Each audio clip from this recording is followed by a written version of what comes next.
Hello everyone, welcome back to the channel Glopen. When we talked about UNESCO sites in China, most people think of iconic landmarks, but beyond those symbols lie places shaped by rivers, terraces, gardens, and sacred caves. Wonders that reveal how Chinese civilization has lived in harmony with nature and spirit for thousands of years. Today we'll explore 9 UNESCO World Heritage Sites that tell this remarkable story. The Grand Canal. Imagine a ribbon of water stretching nearly 1,800 kilometers, linking the northern capital with the fertile lands of the south. This is the Grand Canal, the longest artificial waterway in the world and one of the greatest engineering miracles of pre-modern times. Its origins go back more than 2,000 years during the Sui dynasty in the 7th century. The Grand Canal was unified into a single waterway linking north and south in a revolutionary way. It carried grain from Yangtze to feed millions, moved troops across provinces, and strengthened trade and taxation. By the Yuan dynasty, it stretched over 2,000 kilometers, connecting 5 major river systems and turning towns along its banks into thriving commercial hubs. Even today, its bridges, locks, and warehouses stand as reminders of how this canal bound the empire together and became the lifeblood of China's prosperity. Mount Qingcheng and the Dujiangyan irrigation system. In Sichuan, the Ming River once brought both blessing and disaster. Its floods could destroy as much as its waters sustained. Over 2,000 years ago, an engineer named Li Bing and his son found a solution so ingenious that it still works today, the Dujiangyan irrigation system. Instead of blocking the river with a dam, they redirected using levees, weirs, and a clever system of channels. They split the river's flow, part for irrigation, part for flood control, and part to carry away silt. This approach turned the Chengdu Plain into the land of abundance, feeding generations while proving that human engineering could align with the rhythms of nature rather than fight against them. Rising nearby is Mount Qingcheng, wrapped in mist and dense forest. It is here in the 2nd century CE that Taoist master Zhang Daoling established the first teachings of Taoism. Temples and shrines scattered across the mountain still echo with that philosophy of harmony between people, the land, and the cosmos. Together, Dujiangyan and Mount Qingcheng show how practical wisdom and spiritual thought can shape a civilization that endures. Cultural landscape of Honghe Hani rice terrace. High in the mighty lie mountains of Yunnan, the Hani people spent more than 1,200 years shaping the steep slopes into a sea of terraces. From a distance, the fields look like waves of silver and green, climbing and carving around the mountains as far as the eye can see. This breathtaking landscape is more than agriculture, it is a carefully balanced system of life. Forests crown the mountain tops, capturing water that flows down into the channels. Villages nestle halfway on the slopes, with houses built of earth and wood. Below them, thousands of terraces step down in graceful lanes, each one fed by the water above. Forest, village, field, and streams. 4 layers, each dependent on the other. But the terraces are not just practical, they are spiritual. Sacred groves are kept untouched for rituals, where villagers honored the gods of water and soil. Festivals mark planting and harvesting, reminding the community that survival is a shared endeavor between humans, ancestors, and nature. At sunset, when the terraces reflect the sky in gold and crimson, they feel like a vast mirror of heaven itself, a symbol of harmony that has endured over 1,000 years. The classical gardens of Suzhou. Far from the mountains in the river city of Suzhou, another vision of harmony took shape, not in fields, but in gardens. For centuries, scholars and officials designed private retreats that transformed small plots of land into miniature worlds. Rocks were arranged to resemble distant mountains. Ponds mirrored the sky. Pavilions framed carefully chosen views, where every window might reveal a new scene as poetic as a painting. Paths twisted and turned, leading visitors to discover beauty step by step. These were not gardens for grandeur. They were places to think, to write, poet, to escape the noise of the city, and live in dialogue with nature. The humble administrator's garden, the lingering garden, the lion grove, they remain masterpieces of this tradition. Together, they reflect the Chinese idea that true beauty is not found in domination of nature, but in recreating its spirit within human space. Suzhou's gardens went on to inspire landscape designs in both East and West, but at their heart, they are intimate sanctuaries, worlds of reflection built within walls. The Silk Road's Chang'an-Tianshan corridor.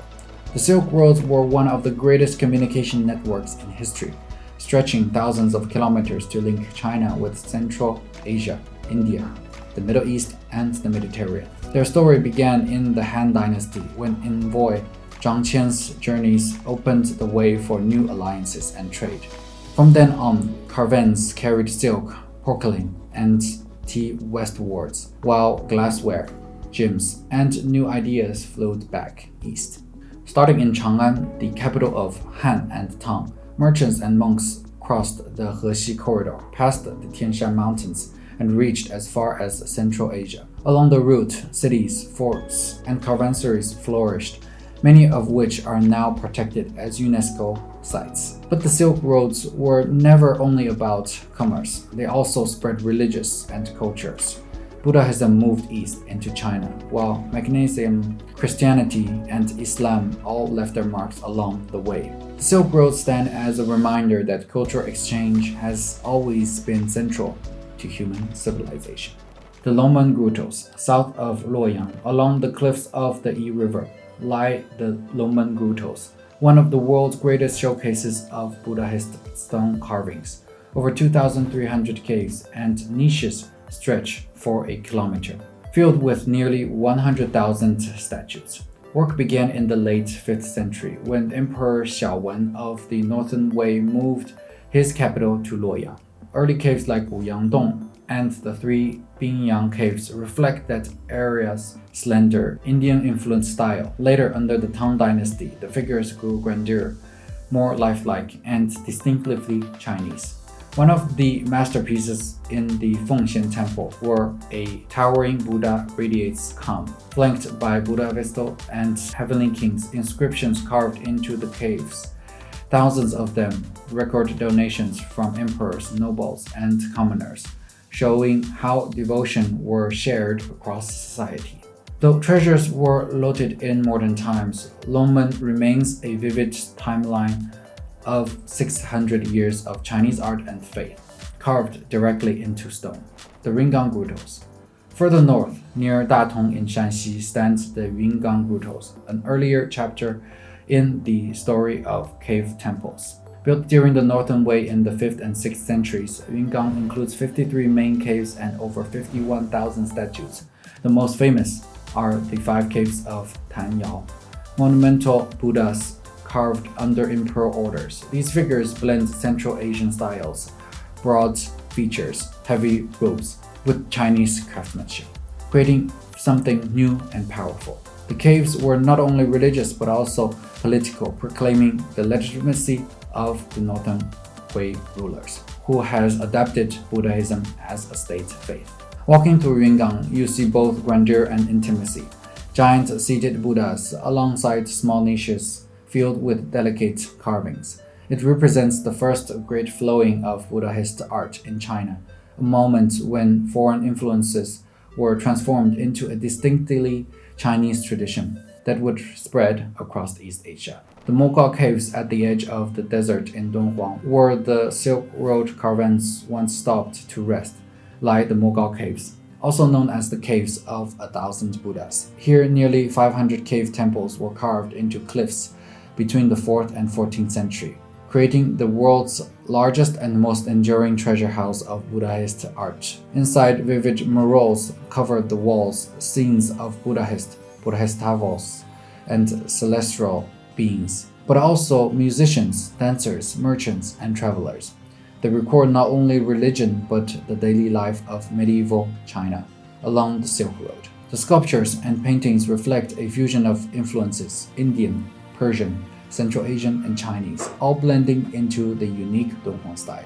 In 1900, a sealed chamber, now called the library cave was discovered, filled with tens of thousands of manuscripts, satires, and paintings. These documents, now scattered across museums worldwide, reveal priceless details about politics, economy, and culture of the time. Today, Mogao remains a symbol of cultural crossroads where faith and art flourished in brilliant color. It is a place where history still speaks through paint, clay, and stone. The Dazu rock carvings. Our journey ends in the green hills of Qingcheng, where the Dazu rock carvings bring religion into the rhythms of everyday life, created between the 9th and 13th centuries. These carvings blend Taoism, Buddhism, and Confucianism on the same cliffs. Here, you see not only gods, but also scenes of farming, family, and moral lessons carved in remarkable details. Figures of deities stand beside figures of parents teaching children, farmers at work, and stories from sculpture told in stone. Unlike the distant grandeur of Longmen or Mogao, the Dazu carvings feel close and human. They remind us that spiritual is not only about worship in temples, but about weaving belief into daily life, into how people lived, worked, and cared for each other. So that's it for our video today. From the Grand Canal that unified an empire to Dujiangyan's timeless irrigation. From the mirrored terraces of the Hani to the poetic gardens of Suzhou. From Silk Road trade routes to sacred grottos and carvings. Each of these sites tells the story of how people in China have lived with water, mountains, and spirit.